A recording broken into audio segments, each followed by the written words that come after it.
ny tenin'Andriamanitra solika fitaizana. Fandaharana atolotry ny radio teny fiainana miaraka amin'ny fikambanana hira sy filazantsara.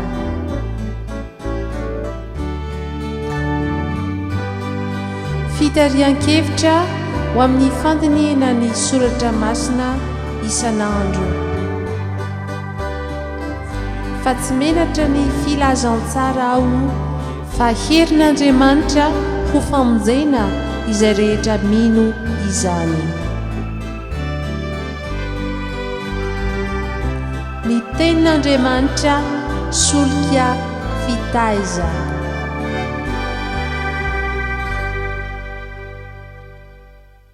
Fetin'ny filazantsara minoan'ny filazantsara. Ny lohatenim-pandrinitsika amin'ity andro ny filazantsara ity dia ny hoe minoan'ny filazantsara. Lohateny lehibe sady miavaka tokoa izany riavana dia ny hoe minoan'ny filazantsara satria fety ankalazana ny fahatanterahany fanambarana fototry ny Baiboly dia Andriamanitra tonga eo amin'ny olona ary amin'ny olona dia Immanuel araka ny Mateo 1:7. Izany dia amin'ny alalan'i Jesosy Kristy zanan'ilay tokana izay teny tonga nofo ka nonina tamintsika ary naneho ny voninahitr'Andriamanitra sy ny fitiavany indrindra ny mpanota mba tsy hahavery azy. Tanteraka amin'izany ny teny faminaniana izay nampilazain'ny tompo an'ezaka ela-paminany manao hoe ary hanao fanekem-pihavanana ho azy aho dia ho fanekena mandrakizay eo aminy ary hametraka ny siamaro azy aho sady hametraka ny fitoerako masina eo amin'ny mandrakizay ary ny tabernakeliko ho eo aminy ary izaho ho andry amaniny ary izy ho oloko. Ezekela 7:7.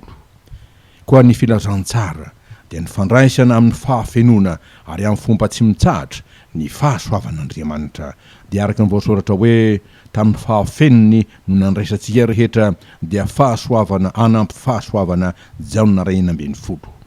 Raha lazaina amin'ny teny hafa izany dia tanteraka ny fahatongavan'ny fanjakam-pahasoavan'Andriamanitra eo amin'ny olona sy ho an'ny olona ka ny maha izy azy ny fanjakana izany dia fandrampo, famelan-keloka, fihavanan'Andriamanitra amin'ny olona, fanavaozana azy ho olom-baovao velona sy mandeha araky ny fanahy sy ny fahamarinany fa tsy araky ny nofo sy ny fahalovany intsony. Fampandovana ny arem-piainana sy ny toe-panaharaka an'Andriamanitra ary ny antoko ny amin'ny idirana ao amin'ny fanjakan'Andriamanitra sy ny andovana ny fiainana mandrakizay.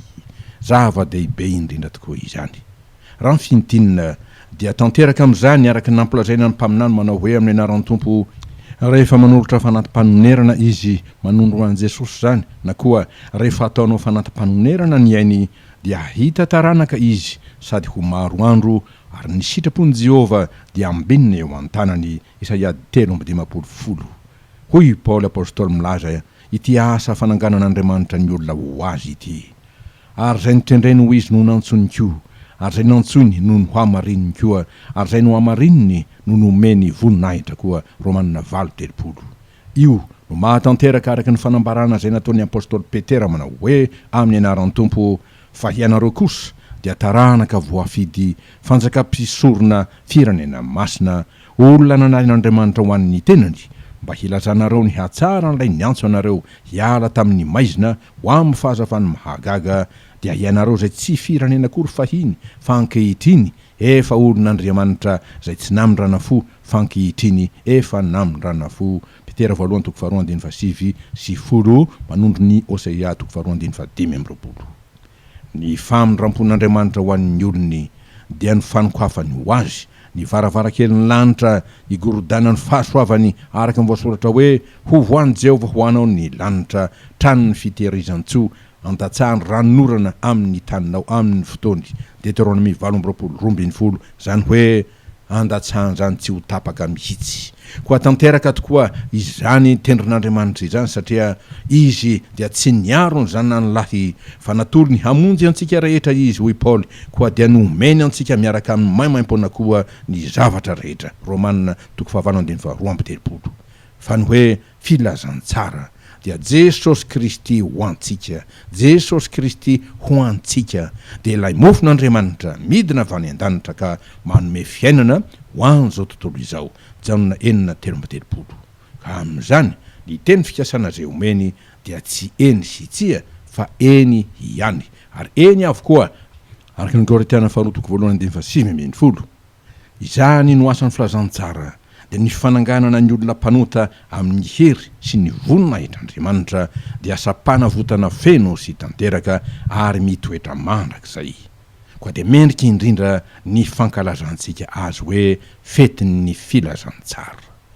Ny fetin'ny filazantsara dia tena fetin'Andriamanitra, dia fankalazan'Andriamanitra ny asa sy ny fahatanterahany teniny zay anto famarinan'Andriamanitra, anto maizy azy indrindra fa velona sy mahery ny tenin'Andriamanitra ho ny amin'ny Hebrea 4:12 dia izy naharina ny zavatra rehetra, ary raha tsy izy dia tsy nisy naharina zao zavatra ary rehetra izao na dia iray aza ho ijaonina, fa izy ny nosy mpiainana ary ny fiainana no fanazavana ny olona. Jaonina 2:17. Dia ny tenin'Andriamanitra raha teo no miazonana zao rehetra zao mba hitoetra. Romana 1:21. Ambony indrindra tokoa ny fahefan'ny tenin'Andriamanitra ka hoy Jesosy, ny lanitra sy ny tany ho levona fa ny teniko tsy mba ho levona. Mateo 4:5. Araka izany, izay rehetra mankalaza ny filazantsara tenin'Andriamanitra dia mankalaza sy manome voninahitra an'Andriamanitra ilay tompon'ny teny, ilay ambarany teny sady mpanambara ny teny, satria ny teny sy ny tompony zay niaviny dia iray ihany, araka ny voasoratra hoe amin'ny anaran'ny tompo tamin'ny voalohany ny teny, ary ny teny dia tao amin'Andriamanitra, ary ny teny dia Andriamanitra. Jaonina 1:1. Sarobidy indrindra ny fanomezan'Andriamanitra ny teniny ry havana, satria ao no ampahafantarany ny momba azy, ny asany, ny voninahiny, ary indrindra ny fitiavany antsika olombelona zay ny foroniny hitovy endrika aminy, araka ny Genesis 1:1 sy nataony reary ao amin'ny fahasambarany fahasoavany sy ny fifalian'ny fanatrehany azy toy ny tao amin'ny Saideny zany, Genesis 2:2. Saingy raha vindrisy fahasambarana lehibe io noho ny ota zay nitsangana ho efitra mampisaraka antsika amin'Andriamanitra, kanefa noho ny fahasoavan'Andriamanitra dia tsy nakombona ny vavany ny hevitry ny ota na manahoana ny halehibeny sy ny hamarony, fa hoy ny teny soratra masina, teo amin'izay ny abiazan'ny ota no ny hoarany fahasoavana be lavitra. Romana 10:20. Koa inona ny fahasoavana lehibe lavitra dia ny filazantsara ny tenin'Andriamanitra zay tsy mba voafatotra araka ny Timoty 2:7 zay nentiny nandrotsaka ny fahasoavana sy ny famorampony hahatonga famonjena antsika amin'ny alalan'ny finoana ny teniny. Izany no fanehoana ny fitiavan'Andriamanitra zay tsy mahafoy antsika mpanota, ka mbola hitadiavana antsika hiverina amin'ny favoasoratra hoe amin'ny anaran'ny tompo tahaka ny fiantrany ray ny zanany no fiantrany Jehova izay matahotra azy, fa izy mahalala ny toetsika ka mahatsiaro fa vovoka isika. Salamo 4:4. Dia nanamariny izany indrindra ny teny izay nataon'ireo mpianatra Jesosy raha nanontany azy ny tompo hoe ianarokova mba te hiala. Jaonina 4:30. Tore olona maro zay voalaza fa na dia nino ny tompo aza dia nandao azy. Jaonina 4:20. Dia namaly mazava Petera apôstôlika nanao hoe, tompoko, hankany amin'iza moa izahay?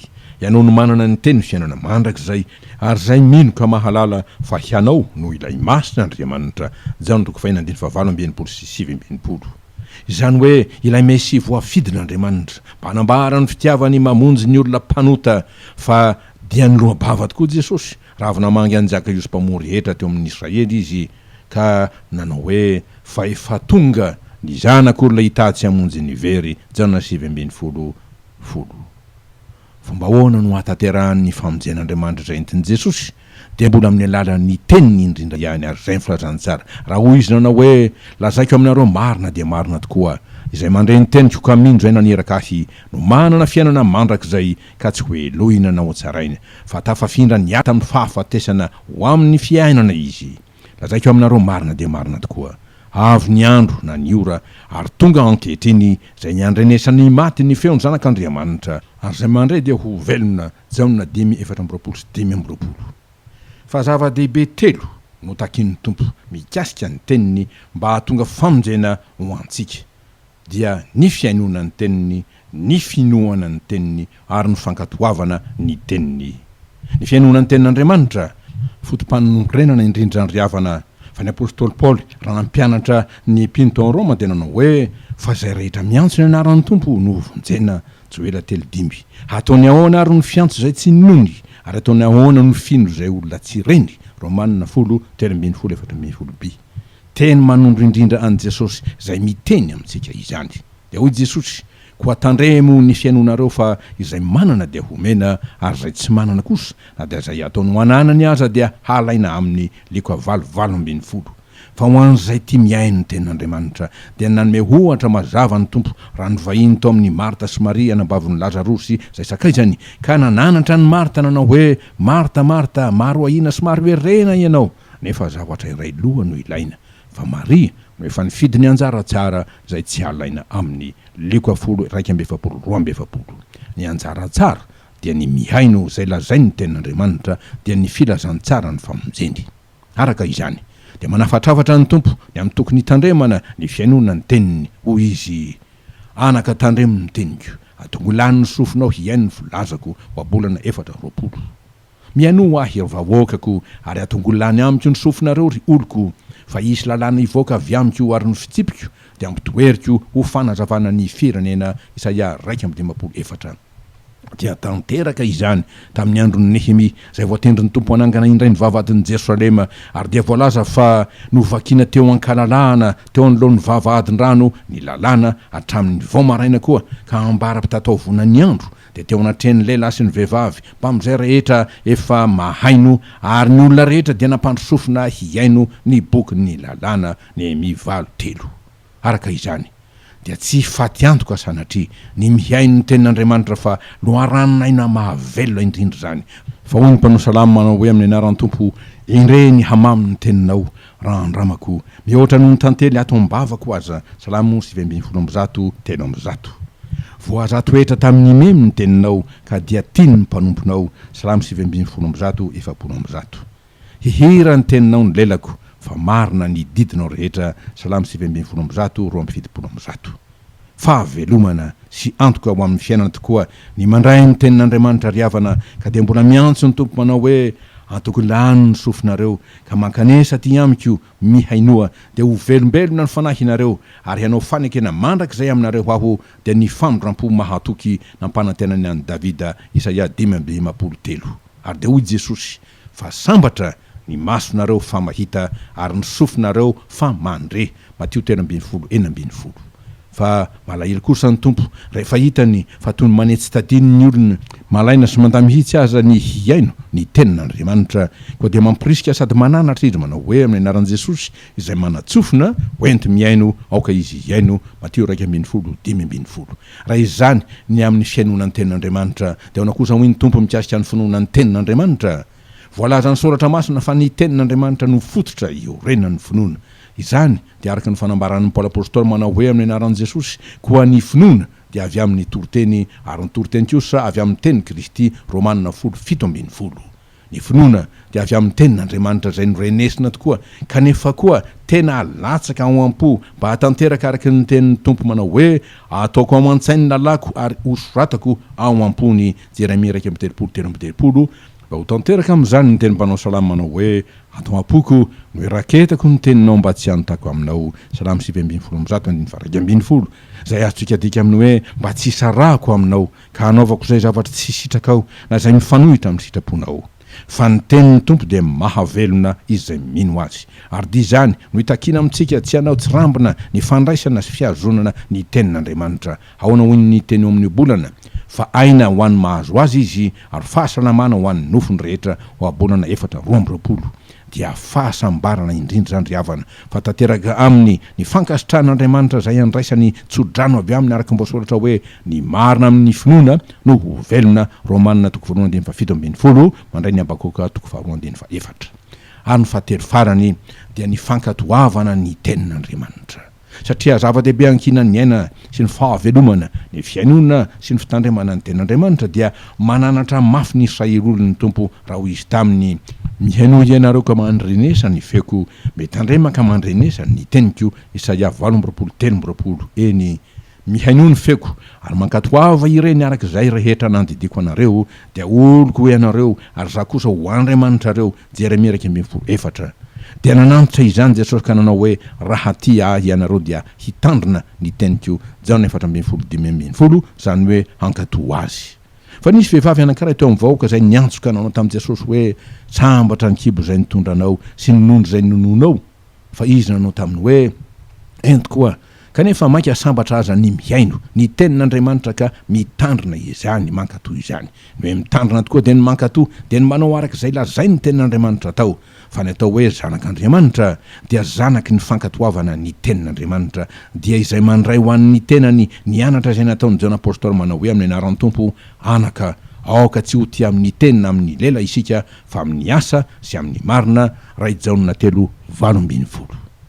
Fa nanota teo anatrehan'i Jehovahandriamanitra tokoa i Saoly mpanjaka fa izay ka voanatra mafy dia tamin'ny alalany Samuela izany fa hoy Samuela taminy sitraky Jehova moa ny fanatitra odorana sy ny fanatitra hafa latsa-dra mihoatra noho ny miaino ny feon'i Jehova.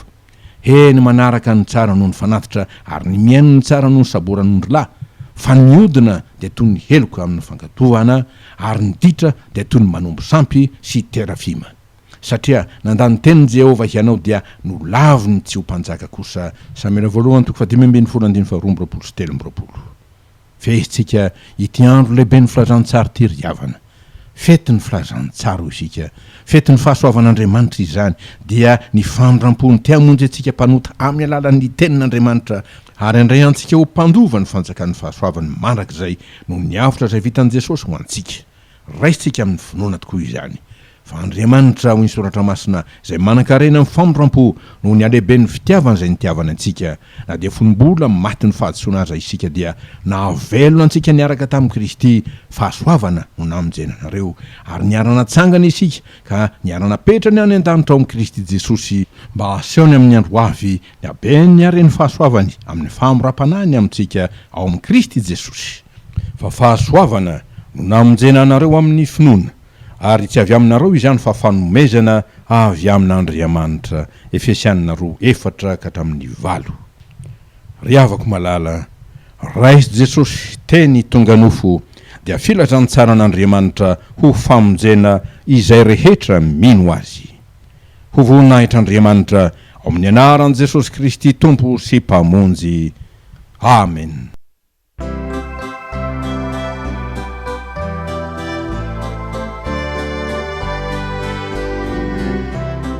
Ny tenin'Andriamanitra solika fitaizana. Fandaharana atolotry ny radio teny fiainana miaraka amin'ny fikambanana hira sy filazantsara.